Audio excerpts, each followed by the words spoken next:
For dinner tonight, we're making prime rib with a cauliflower gratin and zucchini. I'm getting ready to make a prime rib for dinner, and in my little chopper poison art thing here, I have a big handful of garlic and some fresh thyme. I'm going to go ahead and get this blended together. I went ahead and placed the roast in a V-rack, drizzled on a little bit of olive oil, salt, and pepper, and I have the fat cap side up. I'm just going to put that garlic thyme mixture on top. Now the roast is all ready to go into the oven. I have it preheated at 450. Let me show you how to calculate the math to do the roast. There's several methods you can use for cooking a standing prime rib roast. This is the one that I typically use. I have the oven preheated at 450, so it's nice and hot. I put the roast in there for 30 minutes and then I decrease it to 325, and the total cook time is about 14 minutes per pound for a medium rare roast. This roast was 7.11 pounds, so I times the weight of the roast by 14 minutes, came out to a total of 100 minutes cooking time. So you take 100 minutes, you take away the 30 for having it at 450 for 30 minutes, leaves you a residual of 70 minutes at 325 and 20 minutes of resting. So that's how I calculate it out. I'm cooking some zucchini with a little salt, pepper, olive oil, and garlic butter. Also made a cauliflower gratin, and basically I just did Ina Garten's recipe, and I can link that for you guys. It's a good one. The prime rib just got out of the oven, and we're going to tin it with foil and let it sit for 20 minutes. Here's our dinner plated up. The cauliflower gratin and zucchini, the prime rib with a little horseradish cream. I know a couple of you have asked me about these refrigerator drawers that I have in the kitchen, and I was going to show you what I've been doing lately, because some of you are remodeling your kitchen and you're wanting to know how I utilize them. Lately, I got these acrylic dividers, and I have 4 in here, and then in the bottom there, I'll show you, there's 2. Down here there's 2. These are the containers, and pretty much I put everything I need for dinner, one dinner, in here.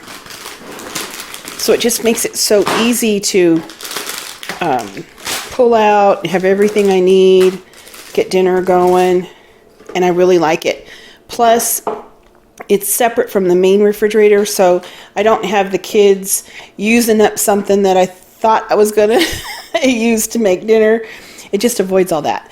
So for those of you who are remodeling your kitchen and were wondering about these refrigerator drawers, that's one way that I use them. For dinner tonight, we're making some Puffy Tacos. I haven't made these in a long time, and the family requested them. I have a tutorial video that shows you how to make the shells, and I'll link it in the description box for you guys. In my pan, I have a tablespoon of olive oil. I cut up an onion. I added salt and pepper, and I'm just going to cook this low and slow. I'm going to make some taco meat. I added 2 pounds of ground beef, 2 cloves of garlic minced, and a 4-ounce can of diced Ortegas. I'm going to get this ground beef browned up. After the ground beef was browned, I added a couple packets of taco seasoning, a cup and a half of water, and I'm just going to let this simmer for about 20-30 minutes. We are frying up some Puffy Tacos, and it's like a San Antonio thing. They're kind of well known for their Puffy Tacos. You basically make a masa out of masa, water, and a little bit of salt, and let it rest for 20 minutes. Then you shape them, fry them up, and they just puff up. See how the layers are all puffing up? They're delicious tacos. I have a tutorial video that I'll link in the description box that kind of shows the process from the beginning to the end, and you can see how to make them. That's what the tacos look like. So delicious. You have to try these, honestly. Takes a little practice frying them, but once you get the hang of it, oh, so good.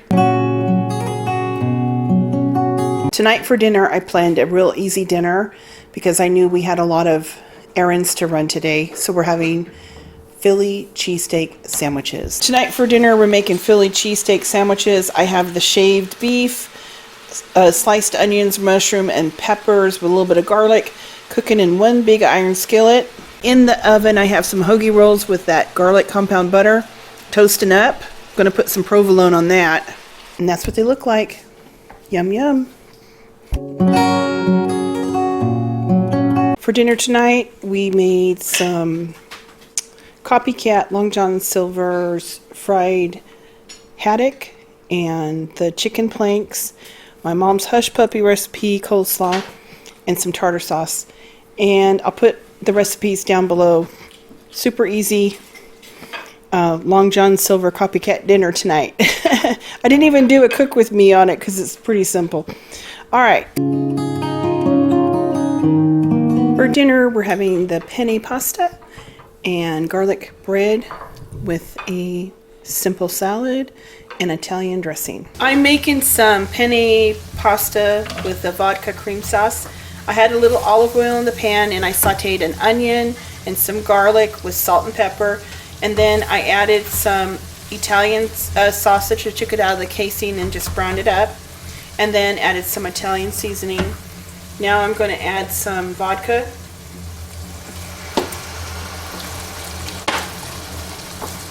I'm making a double batch. Then you just want to cook this until all the alcohol comes off. I have a cook with me video that's real detailed that I'll link in the description box. This is such a yummy recipe and it's really quick.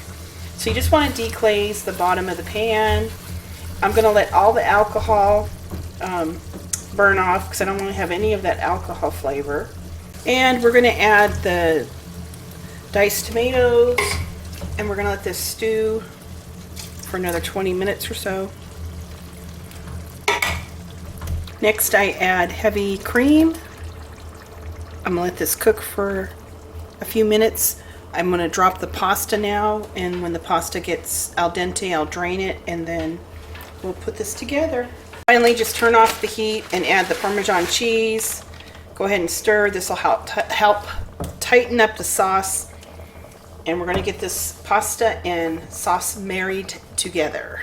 I have the pasta and the sauce together, and I always cover it for about 5 minutes so that the pasta can absorb the sauce. Ken's making some garlic bread. He's just using that compound garlic butter and putting it on some Italian loaf bread. We'll toast it off in the oven. For dinner tonight, we're making garlic Italian bread, a nice salad with a vinaigrette, and some penne pasta with a tomato cream sauce. So that's what it looks like. It is so delicious. You really have to let it sit for about the 5 minutes so all of that sauce is absorbed, and then just top it with some Parmesan cheese. It is so good. Simple salad.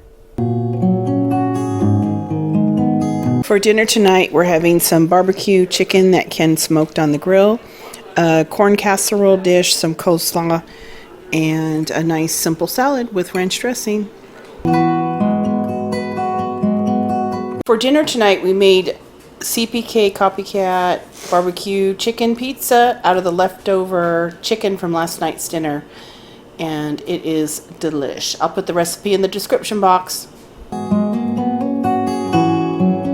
We just got back from the store, picked up some Italian sausage, some shaved beef steak, eggs, Gouda cheese, sliced provolone, some shredded mild cheddar. The kids have been making a lot of quesadillas for snacks, so I picked up some of that. Some sharp cheddar cheese in a can, milk, heavy whipping cream, the Italian sweet cream coffee creamer, some mayonnaise. We picked up some Gala and Fuji apples, avocados, lime, cherry tomatoes, garlic, beautiful grapes, wonderful looking strawberries, I picked up some sprouts just to add to sandwiches for extra nutrition. We picked up some shallots, red onion, pears, a couple of bunches of bananas, cilantro, parsley. As far as the bakery section, 2 loaves of Italian loaf bread, some of that wonderful Heidelberg French peasant bread. Oh my gosh, it's so good. Some sandwich bread for the boys. Hoagie rolls, this is for dinner this week. I picked up these dessert shells. I thought I could use the strawberries to make a semi-healthy dessert this week. And then some tortillas for their quesadillas. And then Ken was the naughty one. When he was in the bakery section, he was just like hungry. He was hungry going to the grocery store, first of all. Big mistake. And then he hit the bakery section. He found these 2 for $6, so they went in the cart. And then he was reaching for the donuts, and it was just like, I said, dude, control yourself. Anyway, we ended up with these in the cart. But he wanted those donuts, let me tell you. The total was $129.09. All right, guys, so that is our meal plan for the week.